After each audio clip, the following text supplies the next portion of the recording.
So in the last few days, the indices and gold and everything else has been on a tear to the upside. It seems like everything is having a just big rally off of this cooler than expected inflation data. But I have a question that I want you guys to think through with me. Now that all the good news that has been anticipated actually came to fruition and is now out, the question is the market just going to do a big pullback now that the good news is behind us? Bear with me for a second and let's think about this. The market has been grinding higher because we continue to see good news, but now that all of the big checkpoints are behind us, perhaps there's a little bit of a short-term pullback that the market may do as it just digests and thinks about all of this data that we've just had.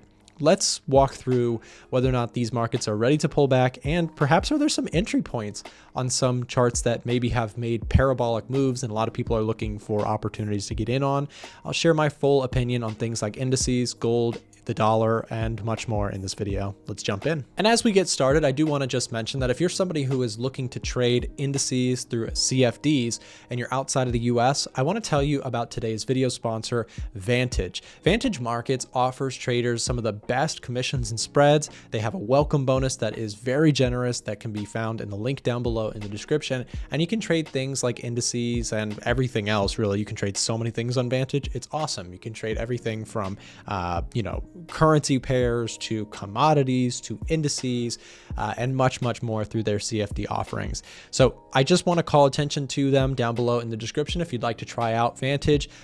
Do your own due diligence, see if it's a right fit for you. Again, it's available to people outside of the US and there are some generous sign-up bonuses available. So take advantage. Get it? Vantage, advantage. That's awesome. Okay, so first I want to talk a little bit about the S&P 500, which has recently ripped higher off of the CPI data, which came in light. And just to add some visual context to this, you can see that prior to this latest number, we were seeing a trend up in US inflation numbers in blue. And if we zoom in here, although it's slight, you can see that we have had a bit of a decline in the year-over-year inflation rate. Specifically, we went from 3.5% on the US inflation rate to 3.4%. Now, that may not sound like a big jump or a big improvement, but trust me, this is, because what this is telling us is that inflation perhaps is not on a acceleration trend. This takes the wind out of the sail of that 3-month kind of bad news streak that we saw. So now we've confirmed that inflation, at least for now, seems to be not accelerating higher. And so the market is celebrating that. Also, I just want to mention that if you guys are interested in getting a 30-day trial of our software here at the Edge Finder, we'll leave a link to that down below in the description where you can sign up or apply for a trial. And if you're a good fit, we'll go ahead and reach out to you and get you set up with 30 days access to the tool. So again, the link for that will be down below in the description. And you can see how just important that data was. Here is the candle that the CPI data release happened on. You can see a just big pop and then a full-on pull follow through for the rest of the day. And I mentioned this in the opening sequence of today's video. Now that all that good data is behind us, there are some things that I think investors may still find a reason to perhaps take some profits on, and in the short term, sell off the indices. Now, I'm not saying I'm bearish or that I'm shorting these things, but let me talk about what I'm pointing out. Overall, unemployment claims, which we got more of this morning, are still kind of trending higher. We're seeing a trend towards people like employment loosening just a little bit. We can also see that in the unemployment rate, which has risen in recent months. And in the latest jobs data point, we saw, again, a lower than expected people getting employed. And so what this is showing us is that the economy is slowing a little bit, and that's fine if, we don't see a huge slowing. We don't want to see the economy completely turn around. But what I would point to is that, we've seen other things, like here's retail sales data, which came in lighter than expected. So the consumer not spending as much. Well, what about PMI data? This is asking purchasing managers, hey, are you guys planning on hiring and spending and surveying them, right? Well, they're a little lackluster on the manufacturing side of things and on the services side of the economy. Both have come in lighter than anticipated. And finally, GDP, which I've made this point 100 times, came in lighter than expected. It was expected to be 2.5%. We got 1.6. So my point with showing you all this is that perhaps what we're seeing is a bit of a pullback could come into the indices simply because, yes, we've got inflation cooling, but the economy is showing some signs of weakening.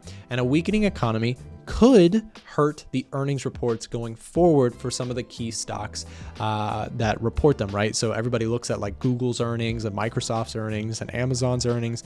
And if the economy itself starts to slow, those earnings could be a little bit lackluster. That being said, let's take a look at the daily chart. And what we can see here is that if we take a demand level and draw it across the top, I still think that you're probably, if you do see a pullback on the indices, probably going to see an appetite for buying. So I think that this area, this previous pullback around 52.50, which was the previous, record high area for the S&P 500, could be an interesting pullback entry if this market's going to keep ripping higher. You would imagine buyers are probably going to step in pretty aggressively there. And if they don't, if it pulls back further than that, you may see a deeper retracement. But in my opinion, there's a good chance that we do continue to see appetite for stocks for the rest of this year, unless you see something dramatic change, if you get the economy really slowing down or if inflation ticks back up, those things could change the outlook. But overall, we've had a good earnings report recently, or earnings season. Inflation seems to be coming down. The economy is slowing, but it's still relatively strong enough. And so I think stocks look good. This is my opinion for now. I was bullish on this pullback here, and we've seen a nice little kind of rally, and things have recovered again after this brief pullback. So I think we're in a good spot here. Let's also take a look at the NASDAQ. So we have a really similar story when we take a look at the NASDAQ. While yes, we've had a really good pump to the upside, I think that a lot of the good news is behind us until we get to Nvidia's earnings, which I think are that's the next major catalyst for the financial markets, stock specifically. You're looking at May 22nd after the bell. That's when our next big potential catalyst, up or down, will come out. We get earnings reported from Nvidia. That will be very, very important. Nvidia is, of course, a key player in the technology sector, in the AI specific, the semiconductors rally that we've seen. Now, I do want to add some context to this rally. It's not only the NASDAQ. Again, I just showed you the S&P 500, but we could also take a look at some other indices. So again, I think very similar chart before we move on from the NASDAQ. I think pullbacks could be interesting, and if that does form a setup, I may enter my own trade on the NASDAQ, on the S&P, etc. So let's take a look at the small cap indice, the Russell 2000. So here's US 2000 on Vantage. You can see what we're looking at is the small cap 2000 index, also known as the Russell. The Russell here is nearing, but not quite surpassing its recent high. But just so you know, this is not the all-time high. Unlike the other indices that we talk about regularly, the small cap index is still well off of its all-time highs around 2464 here. In fact, right now we're currently still about 14.5% off of those highs. But why isn't this getting the same love? Well, it's because small caps are very sensitive to interest rates, and they've taken a real big beating on this weekly chart simply because, again, small cap companies, they rely more on borrowing costs, and borrowing costs being high has really hurt them. So again, when we take a look at this, I'd be very curious to see as we approach this 21, 25 level, can we get a breakout above this level of resistance? So we have key resistance here looking left. Let's take a look. This is the daily chart. Oops, sorry. This is the weekly. So let's go down to the daily chart for a second. So we're looking to mark out this key level. If this can break, I'd be really interested to see if we can get kind of a breakout retest. And otherwise, I think you do still have support a ways down, but around the 1900 way. So I don't think price is going to make a move back down here very quickly. If it does, something has dramatically changed in the market's picture, but I'm watching to see if we can get a breakout on the small caps. Next, I want to talk just a little bit about the recent price action that we've seen on gold. So you can actually see gold is nearing its all-time closing highs. Now, not necessarily its all-time intraday highs, which are, up at the 2430 level, but near its all-time closing highs around 2390. What was it? Let's see, around 2390, give or take. As we approach that level, I'd be very curious to see if we can close above that level for the first time ever.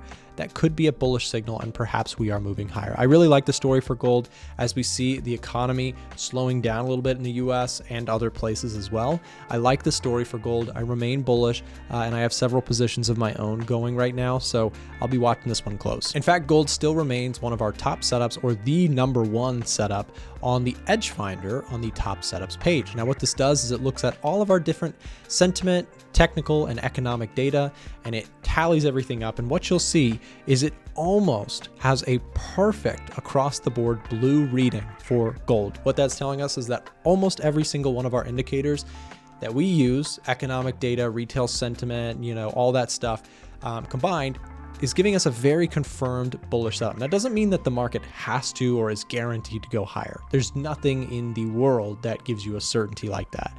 But to me, in my trading system, when I get all of these things lined up and then I can find a good technical entry and manage risk properly, I really, really like the opportunity there. And I've had a nice trade so far. We'll see if it can keep going. So as we close out today's video, guys, I just want to remind you, if you're considering Vantage Markets, there's a link down below in the description that can get you a nice sign up bonus. And also you can check out all the different great perks that they offer. It's a very, very impressive site to go through. They just have so many good offerings. So highly recommend that you check out Vantage Markets using the link down below in the description. You'll be supporting the channel and I greatly appreciate it. Thanks very much for watching. If you're looking to improve as a trader, we've got some cool free resources here that I wanted to share as we close today's video. Down below in the description, there is a link to join our Discord channel or our Telegram channel.